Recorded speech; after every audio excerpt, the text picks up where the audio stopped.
முடிவும். அல்லேலூயா. என்ன வார்த்தை? துவக்கமும் முடிவும். அல்லேலூயா. இன்னைக்கு நம்ம அநேகர் துவங்கும் போது நல்லா தொடங்கினோம், முடிக்க போற நேரத்தில் எப்படி நம்ம ஓடிக்கொண்டிருக்கிறோம். அல்லேலூயா. வேதம் சொல்லுகிறது உம்முடைய துவக்கம் அற்பமாயிருக்கும், முடிவோ சம்பூரணமாயிருக்கும். அல்லேலூயா. துவக்கம் அற்பம்தான், முடிவு சம்பூரணம். அல்லேலூயா. நம்ம ஆவியில தொடங்கி மாம்சத்துல முடிக்கிறவர்களாய் இருக்கக்கூடாது. வேதம் சொல்லுகிறது ஒரு காரியத்தின் துவக்கத்தை பார்க்கிலும் அது முடிவு அது சம்பூர்ணமாக இருக்க வேண்டும். அல்லேலூயா. நம்ம ரட்சிக்கப்பட்ட புதுசுல ரட்சிக்கப்பட்ட நாட்கள்ல இருந்த அந்த ஜெபபாரம் நமக்குள்ள இருக்குதா? நம்ம ரட்சிக்கப்பட்ட புதுசுல இருந்த அந்த பரிசுத்தமுள்ள கண்ணு நமக்குள்ள இருக்குதா? ரட்சிக்கப்பட்ட புதுசுல இருந்த அந்த பரிசுத்தமுள்ள சிந்தை நமக்குள்ள இருக்குதா? ரட்சிக்கப்பட்ட புதுசுல இருந்த அந்த பரிசுத்தமுள்ள இருதயம் நமக்குள்ள இருக்குதா? சோதித்துப்பார். துவக்கம் அற்பம்தான். சில பேர் துவங்கும் போது நல்லா துவங்குறோம், ஆனால் இடையில முடிக்கும் போதோ மாம்சத்துல ஓடிக்கொண்டிருக்கிறோம். அல்லேலூயா. நீ துவங்கும் போது எதுவோ ஆவியில தான் தொடங்கினால், ஆனால் இடையில நீ ஓடுகிற ஓட்டமோ மாம்சத்தில் ஓடிக்கொண்டிருக்கிறாய். அல்லேலூயா. மாம்ச சிந்தை மரணத்தை கொண்டு வந்துவிடும். அல்லேலூயா. நம்ம ஆவியில தொடங்கி ஆவியில முடிக்கணும், இல்ல மாம்சத்துல தொடங்கி ஆவியில முடிக்கணும். ஆவியில தொடங்கினமே மாம்சத்தின் முடிவில் போய் முடிந்து விடக்கூடாது. அல்லேலூயா. யோபு 8:7 அப்படி சொல்லுகிறது, உம்முடைய துவக்கம் அற்பமாயிருந்தது. அல்லேலூயா. உம்முடைய துவக்கம் அற்பமாயிருந்தாலும் உம்முடைய முடிவு சம்பூரணமாயிருக்கும். இது யாரை குறித்து சொல்லுகிறது? நம்ம ஆண்டவராகிய இயேசு கிறிஸ்துவை குறித்து சொல்லுகிறது. அல்லேலூயா. அவர் துவக்கம் எப்படி இருந்தது? ஒரு மாட்டு தொழுவில, ஒரு கன்னியின் வயிற்றில் அவர் பிறந்தார். அல்லேலூயா. ஆனா முடிவு எப்படி இருக்கும் தெரியுமா? ராஜாதி ராஜாவாய், கத்தாதி கத்தராய், ஓ மத்திய ஆகாயத்தில் மணவாளன் இயேசு, அவர் தேவ தூதர்கள் புடைசூட, ராஜாக்கள் புடைசூட, ஓ மேகத்தின் மேல் எழுந்து வருவார். அல்லேலூயா.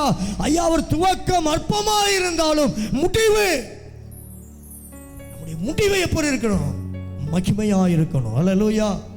துவங்கிறது எல்லாம் துவங்கலாம், கிறிஸ்தவ வாழ்க்கை எல்லாம் துவங்கலாம், எல்லாரும் துவங்கிறது போல நம்ம துவங்கக்கூடாது. அல்லேலூயா. நம்ம துவங்குற துவக்கம் கர்த்தருக்கு நேராக இருக்கணும். அல்லேலூயா. வேதம் சொல்லுகிற பிரசங்கி எழுதின புத்தகம் 7வது அதிகாரம் 8வது வசனம் சொல்லுகிறது, ஒரு காரியத்தின் துவக்கத்தை பார்க்கலாம் முடிவு நல்லது. அல்லேலூயா. காரியத்தை துவங்கிறது நல்லா இருக்கும். ஒரு ஜெபத்துக்கு நான் சொல்றேன், ஒரு ஜெபத்துக்கு நீ தொடங்கிறது நல்லா இருக்கும், அந்த ஜெபத்தை நீ முடிக்கிறது எப்படி முடிக்கிறாய்? நீ மாம்சத்துல தொடங்கி ஆவியில முடிக்கிறாயா? ஆவியில தொடங்கி மாம்சத்துல முடிக்கிறாயா? ஒரு காரியத்தின் துவக்கத்தை பார்க்கலாம், அது முடிவு எப்படி இருக்கிறது? வாசிக்கலாம் பிரசங்கி 7:8. பிரசங்கி 7:8. ஒரு காரியத்தின் துவக்கத்தை பார்க்கிலும் அதன் முடிவு நல்லது. ஒரு காரியத்தின் துவக்கத்தை பார்க்கிலும், ஒரு காரியத்தின் துவக்கத்தை பார்க்கிலும் அதன் முடிவு நல்லது. அதன் முடிவு நல்லது. பெருமையுள்ளவனை பார்க்கிலும், பெருமையுள்ளவனை பார்க்கிலும் பொறுமையுள்ளவன் உத்தமன். அல்லேலூயா. காரியத்தின் துவக்கத்தை பார்க்கிலும் அது முடிவு நல்லது. பொறுமை உள்ளவன், பெருமை உள்ளவனை பார்க்கிலும் பொறுமையுள்ளவன் உத்தமன். அல்லேலூயா. ஆமா, இன்னைக்கு நம்ம எப்படி துவங்கி இருக்கோம், எப்படி முடித்து கொண்டிருக்கிறோம்? தொடங்கிறது யாருனாலும் தொடங்கிடலாம், ஆனா முடிவு. அல்லேலூயா. துவக்கம் அற்பமா இருந்தா கூட பரவாயில்ல, உன்னை யாருமே கண்டுகொள்ளாம இருந்தா கூட பரவாயில்ல. அல்லேலூயா. முடியும் போது உன்னை பார்த்து சொல்லணும், அது கர்த்தருடைய நகரம், அது கர்த்தருடைய பிள்ளை, அது கர்த்தருடைய ஆலயம், இந்த பிள்ளை கர்த்தருடைய பிள்ளை. உன்னை பார்த்து சாட்சி சொல்லணும். அல்லேலூயா. உன்னை பார்த்து ஜனங்கள் சாட்சி சொல்லணும். துவங்கும் போது நல்லா தொடங்கின, இன்னைக்கு எப்படி ஓடிக்கொண்டு இருக்கிறாய்? அல்லேலூயா. ஓடும்போது நல்லா தான் ஓடின, இடையில மாம்சத்தின் பிரகாரம் ஓடுகிறாயா, ஆவியின் பிரகாரம் ஓடுகிறாயா? அல்லேலூயா. தொடங்கும் போது ஒருவேளை நல்லா தொடங்கின, தொடங்கும் போது என்னமோ ரட்சிக்கப்பட்ட புதுசுல என்னமோ நான் கேட்கிறேன், ரட்சிக்கப்பட்ட புதுசுல இருந்த அந்த அனுபவம் உனக்குள்ள இருக்கிறதா? அந்த ஆவியானுடைய அசைவாடுதல் உனக்குள்ள இருக்குதா? அந்த ஆவியான பேசுகிற காரியம் உனக்குள்ள இருக்குதா? நமக்குள்ள இன்னைக்கு என்ன வந்துருச்சு தெரியுமா? பெருமை வந்துருச்சு. அதனால கர்த்தர் பேச முடியவில்லை. நீ ரட்சிக்கப்பட்ட புதுசுல உன் மேல ஆவியானவர் இறங்கி வந்ததை உன்னால உணர முடிஞ்சே, அன்னைக்கு ஆவியில தொடங்கின ஆவியானவர் உன்னோடு கிரியை செய்தார். இன்னைக்கு மாம்சத்துல நீ ஓடிக்கொண்டிருக்கிறாய். ஆகவே மாம்சத்தின் கிரியைகள் உன்னை ஆளுகை செய்து கொண்டிருக்கிறது. அல்லேலூயா, அல்லேலூயா. துவக்கம் பெருசு இல்ல, முடிவு நீ எப்படி முடிக்க போகிற. அல்லேலூயா. துவங்குறவங்க எல்லாம் துவங்கலாம், எல்லாம் தான் இயேசுக்கு பின்னால வந்தாங்க.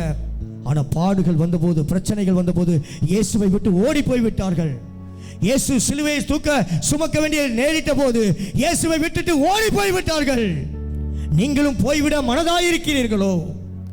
ஆண்டவர் கேட்கிறார், நீ என்ன ஓட்ட ஓடிக்கொண்டிருக்கா? மாம்சத்துல ஓடுகிறாயா, ஆவியில ஓடிக்கொண்டிருக்கிறாயா? ஹல்லேலூயா. ஒரு காரியத்தின் துவக்கத்தை பார்க்கிலும் அது முடிவு நல்லது. பெருமையுள்ளவனை பார்க்கிலும் பொறுமையுள்ளவன் உத்தமன். அல்லேலூயா. உனக்கு இன்னைக்கு பெருமை வந்துருச்சா? உனக்குள்ள பொறுமை இருக்குதா? இன்னும் ஜாதி பெருமை வச்சிருக்கியா? இன்னும் அந்த ஜாதின்னு உன் இருதயத்துக்குள்ள வச்சிருக்கியா? உனக்குள்ள பெருமையின் ஆவி. நீ மாம்சத்துல ஓடிக்கொண்டிருக்கிறாய். நான் சொல்றேன், மாம்சத்துல ஓடிக்கொண்டிருக்கிறாய். நீ மாம்சத்துல ஓடாதபடி நீ ஆவியிலே ஓட வேண்டும் என்று சொல்லி தேவன் விரும்புகிறார். அல்லேலூயா, அல்லேலூயா. வாசிக்கலாம் கலாத்தியர்கள் நிருபம் 3வது அதிகாரம் 3வது வசனம் வாசிக்கலாம். நம்ம இன்னைக்கு எப்படி ஓடிக்கொண்டிருக்கிறோம்? ஆவியினாலே ஆரம்பம் பண்ணின நீங்கள் மாம்சத்தில் முடிவு பெற போகிறீர்களோ? ஆவியினாலே ஆரம்பம் பண்ணின நீங்கள், ஆவியினாலே நீ ஆரம்பம் பண்ணின நீ இப்பொழுது மாம்சத்தினாலே முடிவு பெற போகிறீர்களோ? முடிவு பெற போகிறீர்களோ? ஆண்டவர் கேட்கிறார், நீ தொடங்கும் போது என்னமோ ஆவியினால தான் தொடங்கின, ஆனா இன்னைக்கோ மாம்சத்துல ஓடிக்கொண்டிருக்கிறாய். மாம்ச சிந்தை மரணத்தை கொண்டு வந்துவிடும். நீ ஒரே நாள்ல மரித்து போய்விட மாட்டாய். உன் ஆவி மரித்து போய்விடும், உன் ஆவி செத்து போய்விடும். ஆண்டவர் சொல்லுகிறார், ஆவியினாலே ஆரம்பம் பண்ணின நீங்கள் மாம்சத்தின் முடிவை பெறப்போகிறீர்களோ? அல்லேலூயா. நீங்கள் இத்தனை புத்தியினர்களா? உனக்கு புத்தி இல்லையா? கலாத்தியரே, தேவ ஜனமே, நீ இவ்வளவு புத்தியீனமாய் வாழ்கிறாயா? ஆவியிலே தொடங்கின நீ மாம்சத்திலே முடிவை பெற போகிறாயா? நீங்கள் இத்தனை புத்தியினராய் இருக்கிறீர்களா? ஒரு காரியத்தின் துவக்கத்தை பார்க்கிலும் அது முடிவு உத்தமம். அல்லேலூயா, அல்லேலூயா. நீ ஆவியில தொடங்கன்னா ஆவியில தான் முடிக்கணும். அல்லேலூயா. நீ மாம்சத்துல தொடங்கி ஆவியில முடிக்கலாம், ஆனா ஆவியில தொடங்கி மாம்சத்துல முடிக்க கூடாது. மாம்சம் சொல்லும், அதெல்லாம் கீழ்ப்படியாத. மாம்சம் சொல்லும், அந்த காரியத்துல பெருமையாயிரு. மாம்சம் சொல்லும், நீ பணம் சம்பாதிச்சிட்ட அதனால நீ முந்தி மாதிரிலாம் இருக்காத. மாம்சம் சொல்லும். ஆண்டவர் சொல்லுகிறார், ஆவியில தானப்பா நீ ஆரம்பிச்ச. இந்த ஆண்டவருக்குள்ள வரும்போது ஒண்ணுமில்லாம தானப்பா வந்த. இந்த ஆண்டவருக்குள்ள வரும்போது ஒரு நேரம் சாப்பாட்டுக்கு வழி இல்லாம தானே வந்த. இந்த ஆண்டவருக்குள்ள வரும்போது உன் பைக்கில் ஒரு டூம்பு கூட எரியாம தானே வந்த. இந்த ஆண்டவருக்குள்ள வரும்போது ஒரு வடை வாங்கினா கொஞ்சம் சாம்பார் கிடைக்கும், அந்த நன்மையில தானே நீ வந்த. இன்னைக்கு நீ மாம்சத்துல ஓடுகிறது என்ன? இத்தனை புத்தியினா நீ மாறினதுக்கு காரணம் என்ன? 3 ரூபாய் பஸ்ஸுக்கு காசு இல்லாம நடந்து போன நீ, ஆவியில தொடங்கின நீ மாம்சத்துல ஓடிக்கொண்டிருக்கிறாயோ? இல்ல ஆதியில இந்த ஊழியத்துல பணிவிடக்காரனா இருந்த நீ இன்னைக்கு நீ மாம்சத்துல ஓடிக்கொண்டிருக்கிறாயோ? இத்தனை புத்தியினர்களா நீங்க? ஆதியில கர்த்தருக்காக நின்ற நீ இன்னைக்கு கர்த்தரை விட்டு பின்வாங்கி போயிருக்கிறாயே. இத்தனை புத்தியினராய் இருக்கிறீர்களா? ஒரு காரியத்தின் துவக்கத்தை பார்க்கிலும் முடிவு உத்தமம். அல்லேலூயா, அல்லேலூயா. ஆவியானுடைய இந்த இருதயத்துள்ள வழியை என்னால் உணர்ந்து கொள்ள முடிகிறது. இத்தனை புத்தியினர்களாய் உட்கார்ந்து கொண்டிருக்கிறாயா? உனக்கு இந்த இந்த வாழ்க்கையை கொடுத்த தேவனை மறந்து போய் விட்டாயா? இந்த இந்த இந்த சுகத்தை கொடுத்த இத்தனை புத்தியினராய் இருக்கிறாயா? ஆவியினாலே ஆரம்பித்த நீ மாம்சத்திலே முடிவு பெற போகிறீர்களா? இத்தனை புத்தியினரா நீங்கள்? ஆண்டவருடைய வேதம் சொல்கிறதே, கலாத்தியர் 6:8, நான் மாம்சத்திற்கு விதைக்கிறவனாய் இல்லாதபடி வாசிக்கலாம். மாம்சத்திற்கென்று விதைக்கிறவன் மாம்சத்தினால் அழிவை அறுப்பான். மாம்சத்துக்கென்று விதைக்கிறவன் மாம்சத்தினால் அழிவை அறுப்பான். ஆவிக்கென்று விதைக்கிறவன் ஆவியினாலே நித்திய ஜீவனை அறுப்பான். ஆவியினாலே நித்திய ஜீவனை அடைவான். அல்லேலூயா. நீ ஓடுகிறது என்னமோ மாம்சத்தில் ஓடிக்கொடுக்க ஆண்டவர் சொல்லுகிறார், நீ நித்திய ஜீவனை அடையும்படிக்கு நீ ஆவியினாலே நடத்தப்பட வேண்டும் என்று சொல்லி தேவன் விரும்புகிறார். அல்லேலூயா. நீ மாம்சத்தின்படி பிழைத்திருப்பது என்ன? ஒரே ஒரு மனுஷனை மாத்திரம் நான் காட்டி கொடுத்து இந்த செய்தியை நிறைவு செய்ய விரும்புகிறேன். அல்லேலூயா. நீ துவங்கும் போது எப்படி தொடங்கின, நீ முடிக்கும் போது எப்படி முடிக்கிற? துவக்க யார் வேணாலும் தொடங்கலாம், ஆனா முடிவு ஒரு மனிதன் மோசேயுடைய பணிவிடைக்காரனாய் இருந்தான். மரிக்கும் போதோ கர்த்தருடைய ஊழியக்காரனாய் மரித்தான். சொல்றது எத்தனை பேருக்கு புரியுது? நீ தொடங்கும் போது எப்படி தொடங்குறன்னு தெரியாது, நீ முடிக்கும் போது எப்படி முடிக்கிறாய்? ஒரு வாலிபனை குறித்து வேதம் சொல்லுங்க, அவன் பேர் யோசுவா. அவன் மோசேயுடைய பணிவிடைக்காரனாய் இருந்தான் என்று சொல்லி கர்த்தருடைய வேதம் சொல்லுகிறது. அவன் தொடங்கும் போது என்னமோ பணிவிடைக்காரன், அவன் முடிக்கும் போது கர்த்தருடைய ஊழியக்காரன். அல்லேலூயா. ஒரு காரியத்தின் துவக்கத்தை பார்க்கிறோம், அது முடிவு உத்தமம். வாசிக்கலாம். யாத்ராகமத்தின் புத்தகம் 33வது அதிகாரம் 11வது வசனம். யாத்ராகமத்தின் புத்தகம் 33வது அதிகாரம், அதில் 11வது வசனம். வேகமா வேகமா.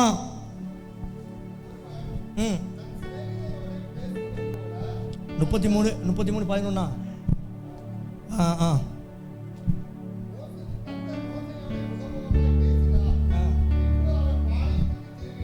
அவன் பாளையத்துக்கு திரும்பினான். யார்? மோசேயை குறித்து வேதம் சொல்லுகிறது. மோசேயோடு தேவன் ஒரு சிநேகிதனோடு பேசுகிறது போல பேசுகிறார். இதெல்லாம் பணிவிடை செய்து கொண்டிருக்கிற யோசுவா பார்த்து கொண்டிருக்கிறான். அல்லேலூயா. அர்ப்பணிக்கப்பட்ட யோசுவா ஒருபோதும் முறுமுறுக்க மாட்டான். அவன் அர்ப்பணிக்கப்பட்ட காரியத்தில் சரியாயிருப்பான். அல்லேலூயா. இந்த யோசுவாவை கர்த்தர் ஏன் தெரியுமா பங்கிட்டு கொடுக்கும்படி செய்தார்?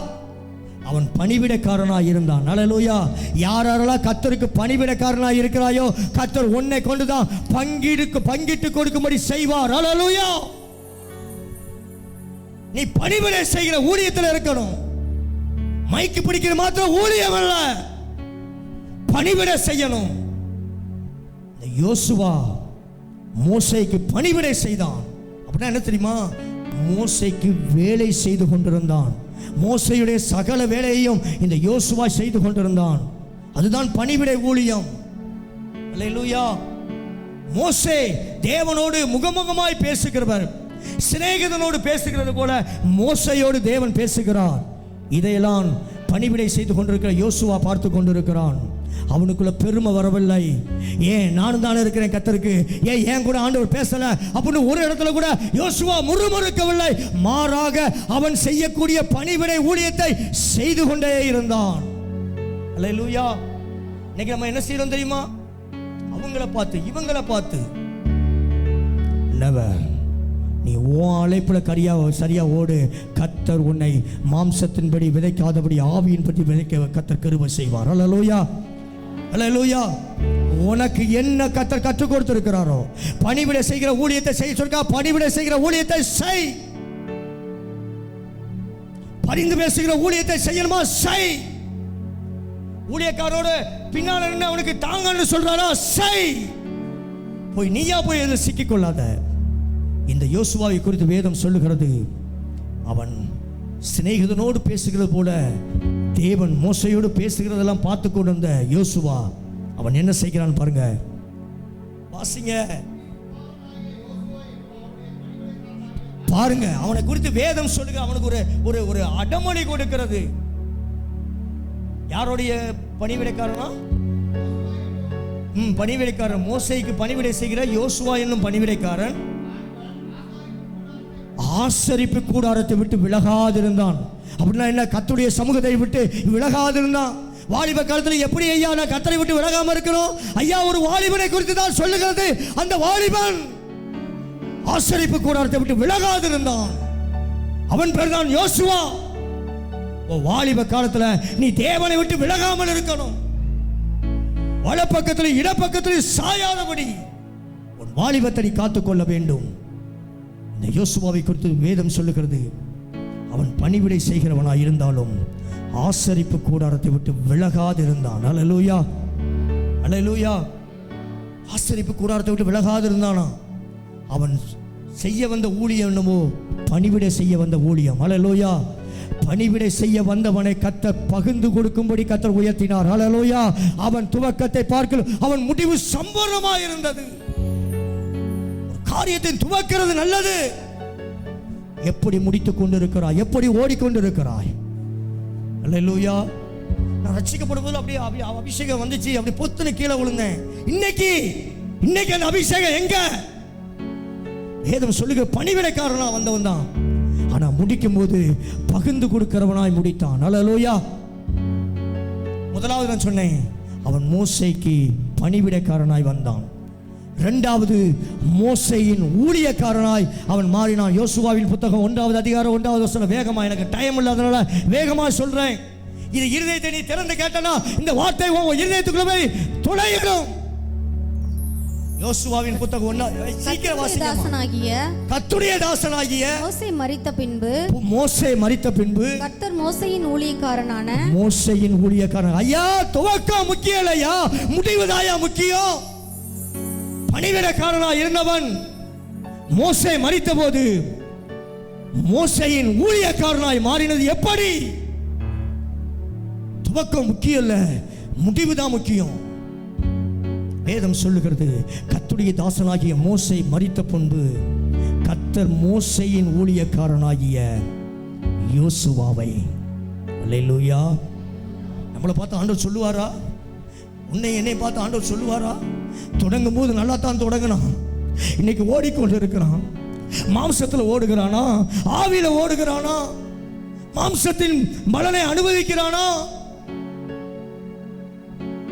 பணிவிடைக்காரனாய் இருந்தவன் இன்னைக்கு மோசேயின் ஊழியக்காரனாய் மாறினதுக்கு என்ன காரணம்? அவனுக்குள்ள கீழ்ப்படிதல், அவனுக்குள்ள பெருமை வரல, அவனுக்குள்ள பொறுமை இருந்தது. அவன் மோசேக்கு அந்த ஆசரிப்பு கூடாரத்தை விட பிரியாதிருந்து அந்த மோசேக்கு கீழ்ப்படிந்திருந்தான். மோசேயோடு கர்த்தர் பேசும்போதெல்லாம் அவன் முறுமுறுக்காதபடி, அவன் பெருமை கொள்ளாதபடி அவன் பொறுமையுள்ளவனாயிருந்தான். அதனால பணிவிடைக்காரனாய் இருந்தவனுக்கு அடுத்த ப்ரமோஷன், அடுத்த உயர்வு. பணிவிடைக்காரனாக இருந்தவன் அடுத்து இப்போ ஊழியக்காரனாக இருக்கான். யாருக்கு ஊழியக்காரனாக இருக்கிறான்? மோசேக்கு. மோசேயின் ஊழியக்காரனாக மாறி இருக்கான். வேதம் அப்படி சொல்லு, ஆண்டவர் சொல்லுகிறான். கர்த்தருடைய தாசனாகிய மோசே மரித்த பின்பு கர்த்தர் மோசேயின் ஊழியக்காரனான நூனின் குமாரனாகிய யோசுவாவை நோக்கி, அடுத்த வசனம் வேகமா உடனே மைக்கு அமர்த்தக்கூடாது. என் தாசனாகிய மோசே மரித்து போனான். இப்பொழுது நீயும் இந்த ஜனங்கள் எல்லாரும் எழுந்து இந்த யோர்தானை கடந்து. பாருங்க, ஆண்டவர் திட்டத்தை கொடுக்கிறார். எப்போ இவன் மோசேயின் ஊழியக்காரனா மாறினானோ கர்த்தர் இங்கே ஒரு திட்டத்தை கொடுக்கிறார் யோசுவாட்ட. யாருக்கு தெரியுமா? தேவ திட்டம் வெளிப்படும். நீ அடங்கி இருக்கிறவனுக்கு தேவனுடைய திட்டம் வெளிப்படும். அல்லேலூயா, அல்லேலூயா. உனக்குள்ள பெருமை இருந்துச்சுன்னா அந்த வார்த்தை உள்ளே போவாது. நீ தாழ்மையுள்ளவனா இருந்தா அந்த உள்ள போய் இந்த வார்த்தை உனக்குள்ள கிரியை செய்யும். அல்லேலூயா. தொடங்கும் போது பணிவிடைக்காரன், இப்போ ஓடிக்கொண்டிருக்கிற ஓட்டம் மோசேயின் ஊழியக்காரன். அவன் மரிக்கும் போது யோசுவாவின் புத்தகம் 4வது அதிகாரம் 14வது வசனம். அவன் மரிக்கும் போது அவனை குறித்து வேதம் என்ன சொல்லுகிறது? அந்நாளிலே கர்த்தர் யோசுவாவை சகல இஸ்ரவேலரின் கண்களுக்கு முன்பாக மேன்மைப்படுத்தினார். பாருங்க, அவனை மேன்மைப்படுத்துகிறார். எல்லா காரியத்திலையும் மோசேக்கு கீழ்ப்படிந்தது போல இந்த இஸ்ரவேல் ஜனங்கள் இந்த யோசுவாவுக்கு கீழ்ப்படியத்தக்கதாய் கர்த்தர் அந்த யோசுவாவுடைய குணாதிசயங்களை மாற்றினார். அந்த யோசுவாவுக்கு கீழ்ப்படியக்கூடிய இருதயத்தை அந்த ஜனங்களுக்கு கொடுத்தார். மோசேக்கு கூட முறுமுறுத்தார்கள், ஆனால் அந்த யோசுவாவினிடத்தில் ஒருவனும் முறுமுறுக்கவில்லை. காரணம், ஒரு மனிதனுடைய அர்ப்பணிப்பு. பணிவிடைக்காரனாய் தொடங்கினவன், மோசேயின் ஊழியக்காரனாய் மாறினவன், அவனை குறித்து ஆண்டவர் சொல்லுகிறார், கர்த்தர் யோசுவாவை சகல இஸ்ரவேலின் கண்களுக்கும் அவனை மேன்மையாக ஏற்படுத்தினார். அல்லேலூயா, அல்லேலூயா. முதலாவது, இந்த மோசே பணிவிடைக்காரனாய் இருந்தான். இரண்டாவது, மோசேயின் ஊழியக்காரனாய் மாறினான். அவன் மரிக்கும் போதோ, யோசுவாவின் புத்தகம் 24:29 வாசிங்க. இந்த காரியங்கள் நடந்த பின்பு நூனின் குமாரனாகிய யோசுவா என்னும் கர்த்தருடைய ஊழியக்காரன், கர்த்தருடைய ஊழியக்காரன், நல்ல கவனமா அந்த வார்த்தையை கேளு, உன் மண்டைக்குள்ள போகட்டும். அல்லேலூயா. தொடங்கும் போது பணிவிடைக்காரன், ஓடிக்கொண்டிருக்கும் போது மோசேயின் ஊழியக்காரன், மரிக்கும் போதோ கர்த்தருடைய ஊழியக்காரன். கைகளை தட்டி தேவனுக்கு நன்றி செலுத்தலாமா? உன் துவக்கம் எப்படி இருக்கு தெரியாது.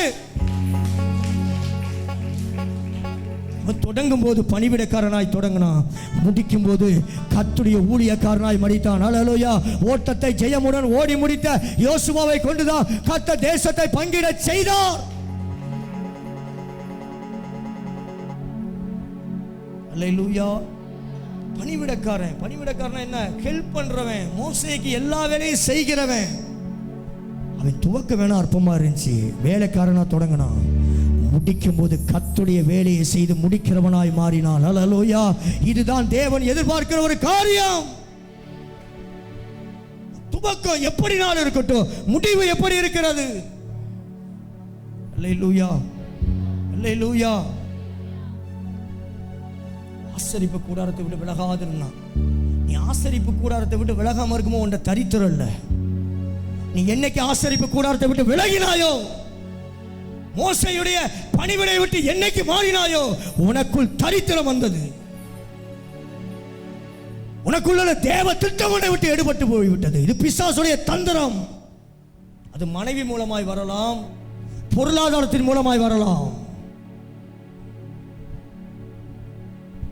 நீ பணிவிடைக்காரனாய் இருக்கும்போது கர்த்தர் உன்னை ஆசீர்வதித்து வைத்திருந்தாரே, நீ என்னைக்கு பணிவிடையை விட்டு விட்டு நீ மாம்சத்தில் ஓட ஆரம்பித்தாயோ, மாம்சத்தின்படி விதைக்கிறவன் மாம்சத்தின் பலனை அறுப்பான். அல்லேலூயா, அல்லேலூயா. துவக்கிறது பெரிய காரியம் இல்லை, முடிக்கிறது தான் பெரிய காரியம். அல்லேலூயா. துவக்க அற்பமா கூட இருக்கட்டும், உன்னை யாரு கேவலமா பார்க்கட்டும். என்ன அந்தி கிறிஸ்து தான் அந்த சிவகாசியில என் காது கடிச்ச அந்தி கிறிஸ்துங்கிற வார்த்தை. அந்தி கிறிஸ்து சிவகாசிக்கு வந்திருக்க அந்தி கிறிஸ்து. துவக்கம் அப்படிதான் இருந்துச்சு. சும்மாலாம் மைக்கு கிடைக்கல எனக்கு, நான் பாடு அனுபவிச்சிருக்கேன். துவக்கம் அற்பமா தான் இருக்கும், முடிவு முடிவு. அவன் தொடங்குறது என்னமோ பணிவிடைக்காரனாய் தொடங்கினான், முடிக்கும் போதோ கர்த்தருடைய ஊழியக்காரன் என்கிற சர்டிபிகேட்டோடு முடிக்கிறான். அல்லேலூயா. அடுத்த அடுத்த அடுத்த பரிமாணத்துக்குள்ள போகிறான் யோசுவா. அல்லேலூயா. இன்னைக்கு நீயும் நானும் அடுத்த பரிமாணத்துக்குள்ள போய் கொண்டு இருக்கிறோமா? நீயே நிதானித்து பார். ஆவியில நடத்தப்பட்ட ஆவியான உன்னோடு இடைவிடுவார். அல்லேலூயா, அல்லேலூயா. துவங்கிறது ரொம்ப முக்கியம் இல்லை, முடிக்கிறது தான் முக்கியம். நான் ரட்சிக்கப்பட்ட புதுசுல எப்படி இருந்தேன் தெரியுமா? இன்னைக்கு எப்படி இருக்கிற? நான் ரட்சிக்கப்பட்ட புதுசுல ஓடி ஓடி சுவிசேஷம் சொல்லுவேன். இன்னைக்கு நான் ரட்சிக்கப்பட்ட புதுசுல ஏழைகளை தாங்கினேன். இன்னைக்கு ரட்சிக்கப்பட்ட புதுசுல காணிக்கையெல்லாம் கரெக்டா கொண்டு வந்து கொடுப்பேன். இன்னைக்கு ரட்சிக்கப்பட்ட புதுசுல நீ பிசினித்தனம் பண்ண பண்ண பண்ண கர்த்தர் உனக்கு சில காரியங்களை தடை பண்ணி விடுவார். அல்லேலூயா, அல்லேலூயா. இன்னைக்கு எப்படி ஓடிக்கொண்டு இருக்கிறோம்? ஒரு மனிதன் சொல்லுகிறார், நல்ல போராட்டத்தை போராடு, விசுவாசத்தை காத்துக்கொள். நீ இதற்காகவே அழைக்கப்பட்டாய். நீ ஓடுற ஓட்டம் நல்ல ஓட்டமா இருக்கணும். இடையில வந்தோட ஓட்டம் பாதியில நின்றக்கூடாது. நின்னா நீ பரிசு பொருட்களை பெற முடியாது. நீ ஓடும்போது வேணா ஸ்லோவா ஓடலாம். நீ ஓட ஆரம்பிச்சிட்டனா உன் கரத்தை பிடித்து உன்னை கொண்டு போய் அக்கறையில சேர்க்கிறவர் உன்னை முதன்மையான இடத்துக்கு கொண்டு போய் விடுவார். யோசுவா தொடங்கும் போது என்னமோ பணிவிடைக்காரனாய் தொடங்கினான், முடிக்கும் போது கர்த்தருடைய ஊழியக்காரனாய் முடித்தான். அல்லேலூயா. பழைய ஏற்பாட்டில் மோசேக்கு ஒரு யோசுவா, புதிய ஏற்பாட்டில் ஒரு பவுலுக்கு ஒரு தீமோத்தேயு. அல்லேலூயா. பவுல் தீமோத்தேயுவை பார்த்து சொல்லுகிறார், நல்ல போராட்டத்தை போராடு, விசுவாசத்தை காத்துக்கொள். இது முதல் கொண்டு உனக்கு நீதியின் சிறு கிரீடம் வைக்கப்பட்டிருக்கிறது. 1 தீமோத்தேயுவின் புத்தகம் 6வது அதிகாரம் 12வது வசனம்.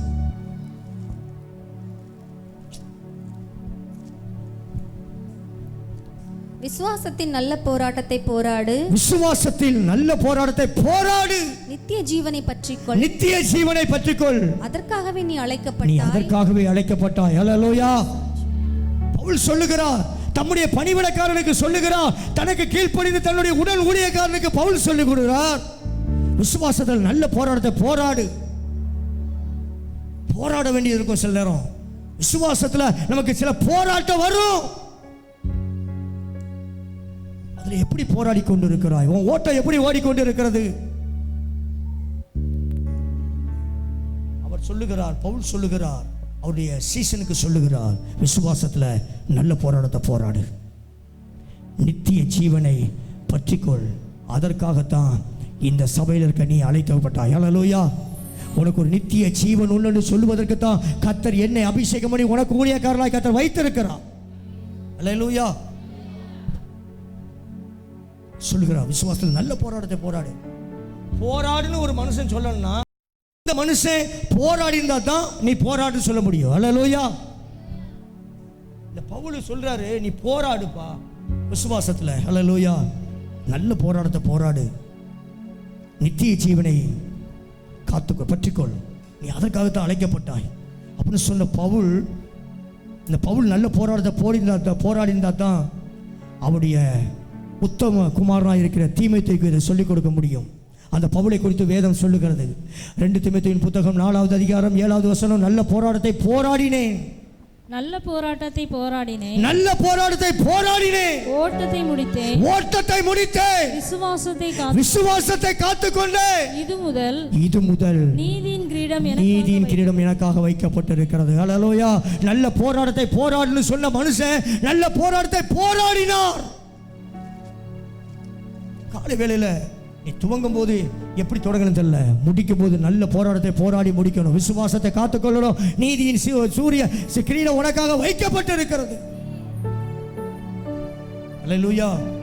விசுவாசத்தை துவக்கிறவர் முடிக்கிறவருமா இருக்கிற இயேசு கிறிஸ்துவை நோக்கி, உனக்கு நியமிக்கப்பட்ட ஓட்டத்தில் நீ பொறுமையோடு ஓடணும், உற்சாகத்தோடு ஓடணும், உண்மையோடு ஓடணும். துவக்கத்தை பார்க்கலும் முடிவு உனக்கு சம்பூர்ணமாக இருக்கும். அல்லேலூயா. ஒரு காரியத்தின் துவக்கத்தை பார்க்கிலும் அதன் முடிவு சம்பூர்ணமாக இருக்கும். அல்லேலூயா. நம்ம எப்படி தொடங்குறோம்லாம் காரியம் இல்லை, எப்படி முடிக்க போகிறோம். அல்லேலூயா. அல்லேலூயா.